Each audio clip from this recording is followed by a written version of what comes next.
Muy buenos días, estamos nuevamente en Plaza de Mayo, esta vez con el señor Raúl Santana, poeta, crítico, escritor, crítico de arte y peronista. Esto lo digo en un tono bajo, no sé si se dieron cuenta, bajé el tono. ¿Cómo andás, Raúl? Muy bien, querido. ¿Vos cómo estás?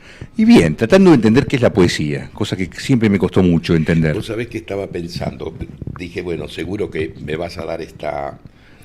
Primero voy a contar una anécdota que es muy graciosa. Cuando Henry Miller viajó a París, estaba enloquecido con ir a ver a los surrealistas. Eran como sus hermanos. No sabía que los surrealistas eran toda una élite y ni lo recibieron. Entonces toda su vida acumuló un odio enorme contra los surrealistas. Cuando escribió Las Naranjas de Hieronymus Bosch, Big Sur o Las Naranjas, un libro, busca denigrarlos. Entonces en un momento dice, por ejemplo, los surrealistas, basados en esa estupidez que dijo Lautréamont, dicen, la poesía debe ser hecha por todos. ¿Por qué? Dice. ¿Y si uno no quiere? Sencillo, además. Es sencillo y simple, pero es verdad. Ese fundamentalismo, la poesía debe ser hecha por todos, bueno. Pero bueno, ya que me preguntás, ¿cómo fue tu pregunta? Que no sé bien lo que es la poesía.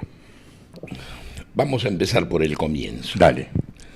El origen del término poesía viene del griego. Los griegos decían poiesis. Los griegos decían techné.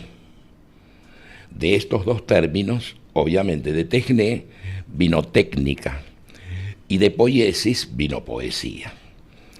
Para los griegos no había diferencia entre techné y poiesis, en el sentido de que las dos tareas son hacer venir algo y hacerlo presente. Una interpretación que hizo Heidegger, ¿no?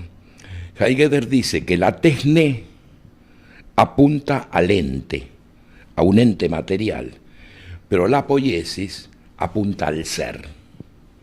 Esta sería una posible definición. Ahora, la poesía, para mí, por ejemplo, es todo y nada al mismo tiempo. Nada, ¿por qué? Porque es aliento, son palabras, pero uno no se da cuenta hasta que se mete en ese mundo de las palabras y hasta que empieza a reflexionar sobre las palabras, en la tremenda significación de las palabras, que al mismo tiempo no es nada. Pero vos tuviste que hacerte poeta y peronista para entender eso.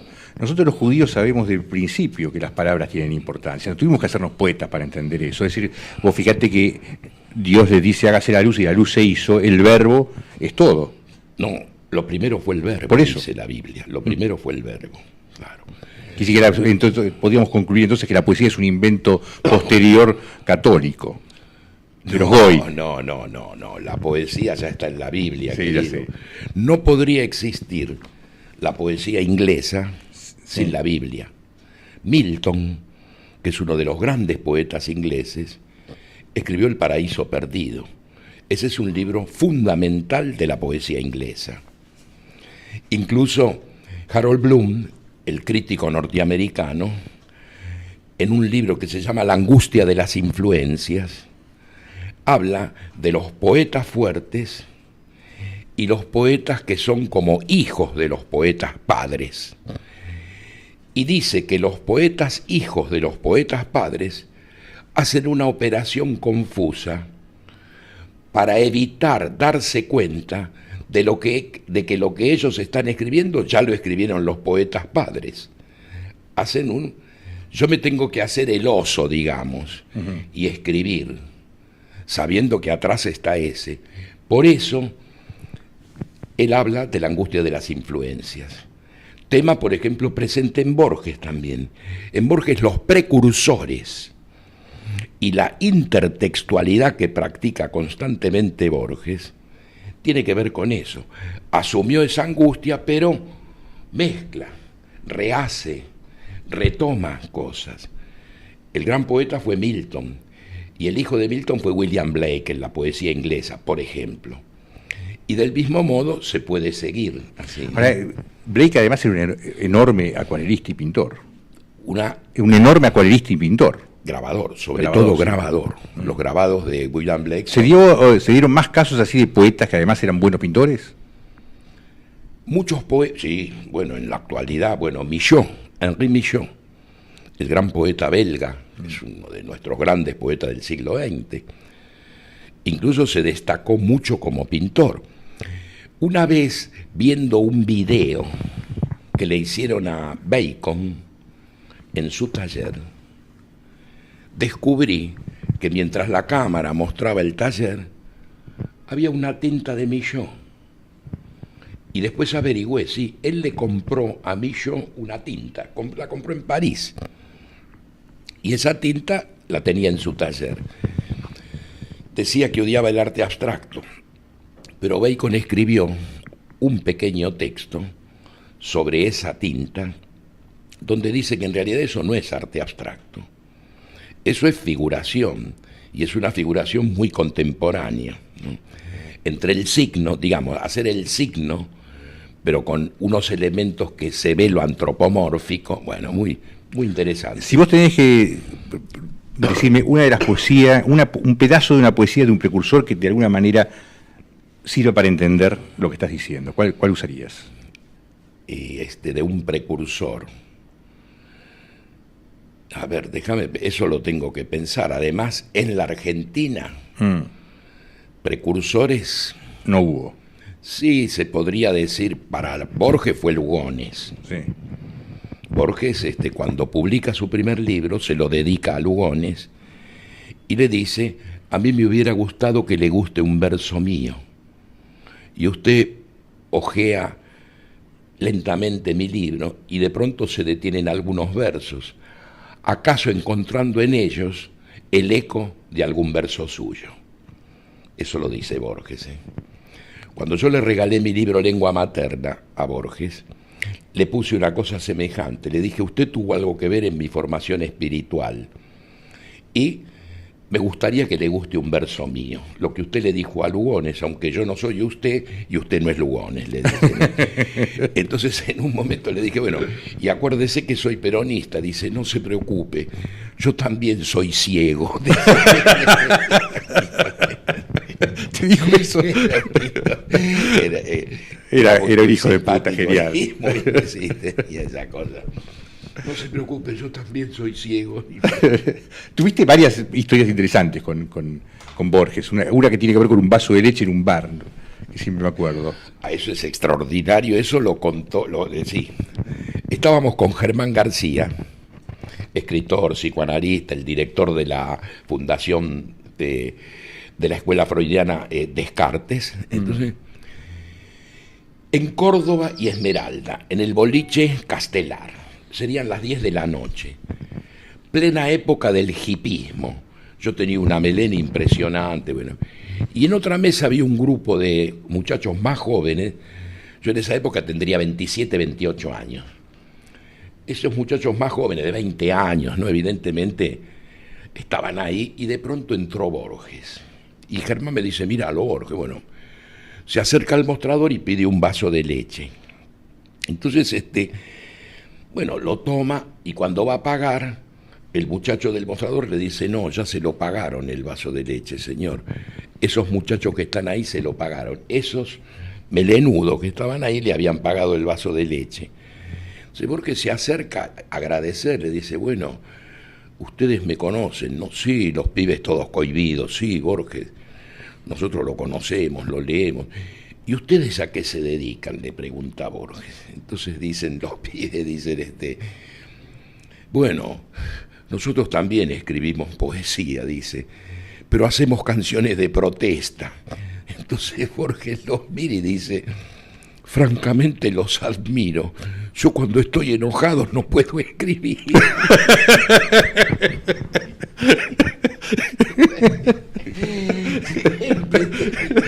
Esas ocurrencias.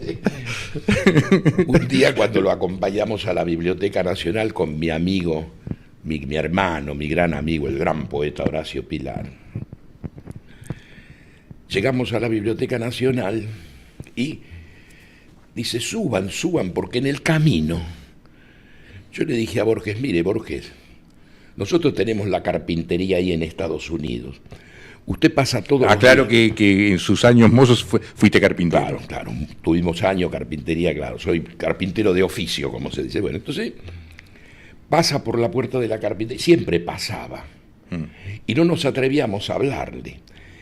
Y Horacio estaba indignado porque Borges era tan gorila que en un reportaje que le hicieron dijo que la Argentina era un país raro porque la gente trabajaba 12 meses y cobraba 13.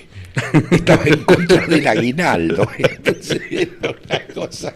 Entonces Horacio, ¿no?, un compañero peronista, dice, no, es un hijo de puta, estaba indignado.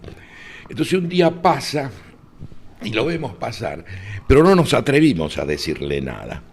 Entonces, cuando llega a la esquina de Perú y Estados Unidos, se paró ahí. Nosotros pasaron 5 minutos, vamos a tomar un café, y fuimos a un boliche que estaba ahí enfrente de la ferretería. Y Borges estaba agachado, mirando un letrero de esos que ponen en la ochava, a veces en los negocios, ¿no?, de pintura pajarito. Entonces miraba, y Horacio se le acerca, ve la ocasión y le dice, don Borges, no hay ninguna mitología, es un letrero de pintura pajarito. Entonces dice, no crea, no crea. Y ahí lo avanza. Dice Borges, ¿cómo va a estar en contra del aguinaldo? ¿Sabe para un laburante la alegría que es poder comprarle un juguete al chico, un regalo, en fin? Y Borges se desvió, cambió de tema. Nos fuimos charlando, contó que ahí en Chile y Perú, en un boliche, paraba un payador que era amigo de Muraña y amigo del padre de Borges. Y que Borges entonces, el padre de Borges, cuando Borges era muy jovencito, había escrito una serie de sonetos. Y el padre se los llevó a ese payador. Claro, tengo que aclarar una cosa. La payada es octosilábica, son 8 sílabas. Digamos, aquí me pongo a cantar al compás de la vihuela, es 8, ¿no? Ese es la métrica de la payada. El soneto es en decasílabos, son 11 sílabas. Entonces le llevó los sonetos al payador. Bueno, el payador se quedó con los sonetos, después se juntó con el padre y dice, mire, me parece que le sobran algunas sílabas al mocito. Al mocito. No podía escuchar en el decasílabo, ¿entendés? Es muy lindo. Porque Borges decía, bueno, hoy ya, ¿quién escucha? Ni el octosílabo escucha, ¿no? Borges tenía una presencia y una devolución, no era un interlocutor extraordinario. Seguimos, y yo ya me atreví más. Y le dije, Borges, mi amigo Horacio Pilar es un gran poeta. Escribió también un poema a Facundo, pero es diferente que el suyo. El suyo es un poco más pintoresquista. El que él escribió tiene cierto trasfondo ideológico. ¿Quiere que se lo diga? Se quedó medio... Dice, bueno, dígamelo. Entonces le digo, el poema se llama Muerte y Resurrección. Y dice así, Borges, con un trago de pólvora se acabó tu faena, con un trago de pólvora que te mojó los sesos. Vas borracho de muerte, Facundo. Tu lanza, punta de ébano, era la última antena de una verdad sin fondo. El tigre te abandona, la altura de los Andes te amortajó la lengua. Pura marea de pampa, tu paz era la guerra, tu posada el galope, tu vida la desgracia de matar sin cuartel, la gloria principal de amar la montonera. Galeote, en la galera te encadenó la infamia. ¿Qué significa esto? Y apostaste tu vida. Fue la primera vez que hizo banca la muerte. Desde tu calavera quedó mirando un cóndor. Déjalo que vuele libre, Facundo. estás muerto. Claro, ¿Qué dijo el viejo? Sí, claro, le gustó a Borges, obviamente. Ya cambió un poco la cosa, ya llegábamos a la biblioteca, suban, ¿no? Nos invitó al despacho de él, ¿no? Entonces, entramos a la biblioteca y yo avanzo a llamar el ascensor. Y Borges dice, no, mejor vamos por la escalera que ya está totalmente inventada. le tenía miedo al ascensor. Pero era así, realmente era extraordinario. Te voy a contar otra anécdota, aunque me ponga de protagonista, ¿no? Pero bueno. Sí, para eso te trajimos además. Cuando yo le llevé mi libro Lengua Materna, le digo, bueno, se lo dejé, dice, léame un poema. Me dice Borges, léame un poema. Esto es en la librería La Ciudad, a donde Borges paraba casi todas las mañanas en un periodo. Entonces yo le digo, bueno, le voy a leer un poema que se llama Fotografía, Borges. Dice, estoy mirando la foto de un viejo verano. Hay un riacho, atrás unas montañas. Hay una piedra grande que parte en dos la corriente del río. Los puntos negros deben ser mariposas. Sobre la piedra, mi madre me abraza, con los ojos encogidos porque molesta el sol. Está diciéndome algo y no recuerdo qué. Nunca terminamos de estar del todo, pero aquí estamos, en esta fragmentación de un verano. Las manos se pierden en el bolsillo y mis ojos fijos en la corriente. Solo faltó el fotógrafo y todo a sus espaldas, precisamente lo que yo veía: árboles, montañas, el lagarto que se ocultó bajo una piedra. Este cartón donde mis ojos se mueven hoy es remoto, y aunque me vea, ya ni reconozco qué interrogan esos ojos perdidos en el agua. Tampoco dejó huella tu mano que me toma del hombro. No obstante, he puesto cada día alguna palabra tuya en esta exigua cantidad de mundo que sale de mis labios, y en medio de mi propia voz, alguna vez tuve miedo por la potencia de tu voz, por soledad, desafecto, confusión de estar vivo, con una punta que empieza mucho antes, hundida para mí en un cono de sombras que siempre reaparece. Tus manos, mi cuerpo, las fotos. Hoy, aún faltando la copa, quiero brindar, aunque sea una fiesta donde no nos invitaron. Bueno, Borges, escucho y me dice, repita eso de las manos en el bolsillo. Entonces, bueno, las manos se pierden en el bolsillo y mis ojos fijos en la corriente. Solo faltó el fotógrafo y todo a sus espaldas. Precisamente lo que yo veía: árboles, montañas, el lagarto que se ocultó bajo una piedra. Eso es muy bueno, me dice, porque las manos en el bolsillo son la inexistencia del espacio.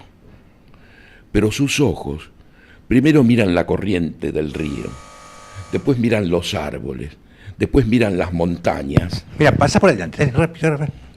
Después miran las montañas. Y yo pensé, ¿cómo va a ser para cerrar todo el espacio que abre? Y usted dice, el lagarto que se ocultó bajo una piedra. Y es de nuevo como su mano en el bolsillo. Quiero decirte, me parece una lectura extraordinaria. Increíble. De algo que yo ni pensé. Yo escribí eso, pero no pensé que abría el espacio, que lo cerraba, ¿no? Escúchame, Hernán Sabini, que es uno de los que está mirando en este momento, dice, preguntar al maestro si Borges o Bruno Schulz. Si Borges o Bruno Schulz. Sí. ¿Pero qué quiere decirme? Seguramente que tu preferencia será. Borges es un gran poeta y Bruno Schulz es un escritor extraordinario. De lo más extraordinario. De lo más extraordinario que hay. Lo he leído con devoción y es una figura de culto. Además conocí a una mujer que vivió en la Argentina y que murió, una polaca, ¿no? Alicia Jadwiga de Giangrande. Era la mujer del escultor Giangrande. Giangrande, sí, sí. Ella vivió acá mucho tiempo, una mujer muy distinguida. Fue alumna de Braque, Del pintor Braque. en Francia. Y después vino acá a la Argentina. Yo creo que hace muchos años, yo creo que vos la conocí, estaba con vos en un boliche, en alguna cosa. Podría ser eso. Ella fue muy protectora, ella con Silvio Giangrande, de Gombrowicz. Ajá. Lo recibían en la casa, tenía una casa muy buena. Y iban los escultores, Yomi, todos iban a la casa de ella. Y dice, un día apareció en mi casa en Budapest, ¿cómo se llama la capital de Polonia? En Varsovia. En Varsovia apareció una amiga mía con Bruno Schulz, dice. Era chiquitito, dice. Parecía un Chaplin, dice. Parecía un Chaplin. Y después nos enteramos de este gran escritor, ¿no? Muy, muy lindo es eso, sí. Ahora, también Borges es un gran prosista, aunque personalmente mi gusto es por su poesía, ¿no? Uh-huh. Creo que en la poesía es donde alcanza lo máximo para mí, ¿no? La prosa es extraordinaria, pero es de una perfección muy grande, ¿no? A veces tengo la sensación, pero eso es una apreciación personal, ¿no? Y no en todos los cuentos, pero a veces creo que no tiene ese aliento narrativo envolvente, ¿no? Es una prosa muy elaborada, muy trabajada. Y Bruno Schulz también es un escritor excepcional. Supongo, no sé si Borges alguna vez lo mencionó, pero supongo que lo conocería. Obviamente. Y lo habrá leído, por supuesto, sí. Yo vuelvo a mí me gusta alguna de las poesías que a vos te gustan, que alguna vez me has en esas tertulias utilizado. A las poesías que a mí me gustan. Sí, sí. Que largues alguna. ¿Ah, sí? Yo me emociono cuando te escucho. ¿Sí? Sí. Mira vos, bueno, me alegro. ¿Viste? Y son palabras nada más. Son palabras. Se acaban. Duran esa secuencia temporal. Y entramos en el silencio. Y van por este tubo vacío. Es un tubo vacío. Es curioso. Si vos pensás que la construcción de toda la civilización hubiera sido imposible sin la palabra, fíjate toda la materialidad que hay en el mundo, todos los entes que hay en el mundo. No podés construir ni pintar ni nada si no tenés una relación con la lengua. Digamos, los hombres van a su lengua y ahí empiezan a construir un mundo de referencias, con espacios diversos, porque hay espacios que son totalmente subjetivos. Eso, por ejemplo... Yo usé una vez en una nota que hice a Osip Mandelstam. Osip Mandelstam, gran poeta, sí es. La historia de él es increíble. La historia de Osip Mandelstam es increíble. Contale a la gente un poco para quien no conoce. La historia, bueno... Cómo muere, además, ¿no? La historia de él. Bueno, murió en Siberia, ¿no? Muy, muy mal. Recitando a Petrarca y a Dante. Osip Mandelstam fue el gran traductor de Dante o de los italianos al ruso, ¿sabes? Y bueno, Osip Mandelstam es un personaje extraordinario de la poesía rusa, ¿no? Su poesía es compleja, ¿no? Él formó parte, en cierto modo, en unos comienzos del simbolismo. Después parece que escribió un poema en contra de Stalin. Sí, yo lo leí. Y lo mandaron a Siberia. Ahora, la mujer decía, pero ¿por qué no escribís de tu situación en contra de Stalin? Dice, no puedo hacer eso porque en este país Stalin es el único que sabe leer poesía, dice. Por eso me mandó a Siberia. Sí, ¿cómo voy a estar en contra de alguien que cree en la poesía siendo poeta? Claro, ¿entendés? Dijo, bueno, pero... Osip Mandelstam es una figura extraordinaria. No recuerdo un poema de él, ¿no? Además, él justamente era un defensor total. Decía que el poema escrito es el residuo caligráfico de una interpretación dinámica. La interpretación dinámica es esto, la voz, la recitación, ¿no? Y sus poemas se prestan en muchos casos, ¿viste?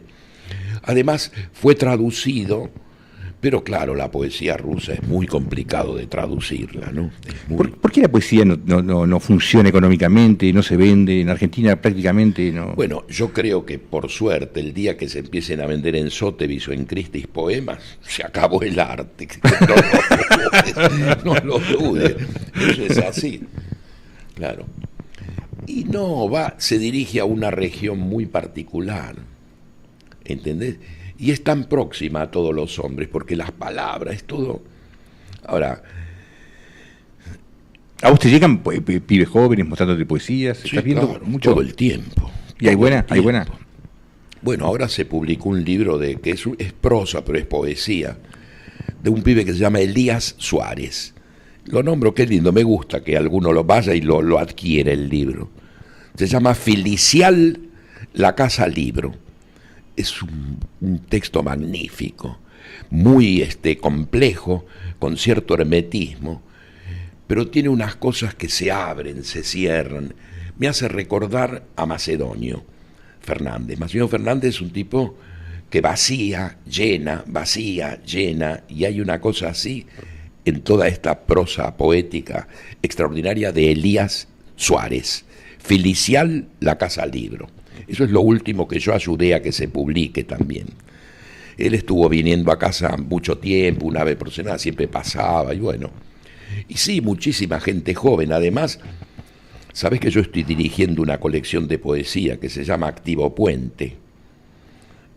¿Sabías eso? No sabía. La Fundación Centro Psicoanalítico Argentino es la que banca esta colección. Y esta colección la dirigimos el presidente de la fundación, que es Rogelio Fernández Couto, psicoanalista, y yo. Uh-huh. Y publicamos hasta ahora 7 libros, algunos libros muy importantes. De poetas argentinos, bueno, publicamos a Jorge Alemán, que es un psicoanalista, un libro que se titula... Vive afuera él, ¿no, Jorge? En Francia. Es nuestro agregado cultural en Madrid, en Madrid, en España.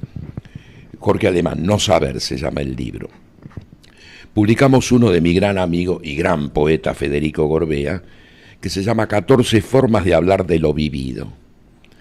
Después publicamos un libro que para mí, eso lo escribí en página 12, salió una nota de 3 páginas que le hicieron, y hay media página que hay un texto mío, ¿no?, que se llama Romper a hablar. Eso es la poesía, romper a hablar. Un poema, siempre te llama la atención. Y aparece algo nuevo que no es lo común. Ese libro es de Luis Tedesco. Se llama Hablar mestizo en lírica indecisa. Por otro lado, te digo, tiene 480 páginas de poesía. Es impresionante ese libro. Después publicamos las traducciones que hizo Costa Picasso de la última parte de la obra de Oden, el gran poeta inglés. Después publicamos a Oscar del Barco, el que armó tanto lío con el No Matarás. Un libro que se llama Partituras. Después publicamos un libro de un poeta francés que murió en el año 1922, que se llamaba Víctor Segalen. El libro se llama Estelas. Es un libro que fue publicado en 1913. Está dedicado a Paul Claudel, porque Segalen vivió mucho en China. Es un libro extraordinario. Y después publicamos, por último, un libro de Anita Arzumanian, que es una poeta de origen armenio, obviamente, que se llama Cáucasos. También le hice la contratapa de ese libro, ¿no? Es un solo largo poema, ¿no? Anita Arzumanian, además de poesía, escribe prosa. Y escribió un libro sobre el genocidio armenio que se llama El depósito de cadáveres, ¿no? Un libro muy sentido, ella es de tercera generación armenia, ¿viste? Uh-huh. Y quiero decir, sus abuelos eran armenios, sus padres ya estaban acá. Muchos escritores preguntan, comienzan por escribir poesía. ¿Por qué? ¿La poesía es más rebelde que la prosa?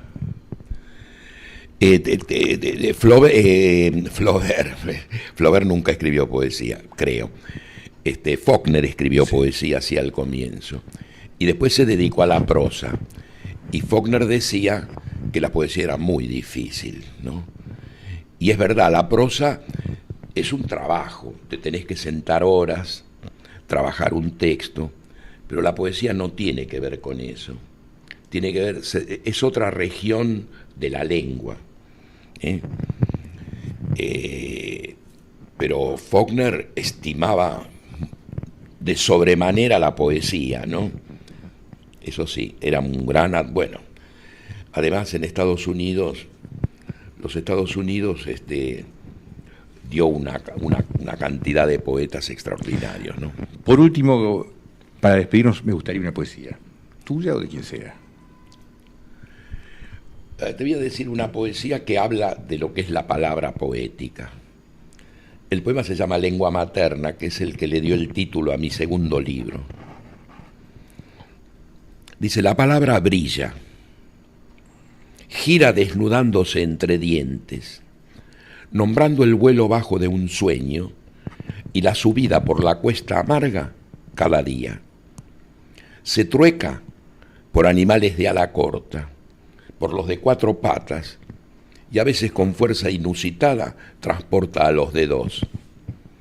¿Quién respiró sin ser capturado por la palabra en medio de la noche? Piedra caída en mi lengua, aunque sin río, la onda se produce hasta la otra orilla, avivando el tic-tac de la sangre, manejando la búsqueda con la amante, confundidos palabra y corazón. ¿Quién ha puesto un pie sobre ella cuando emigra hacia otra alma que avanza por el filo de sus propias preguntas? Chasquidos de mi lengua, abigarrada, atrapada en el momento justo. ¿Era la música o el sentido? La onda de la noche empuja la escena y la palabra atraviesa la carne, alimentada de saliva, odio, memoria y perdición. Eso era todo. Muchas gracias, Santana. No, a vos, gracias.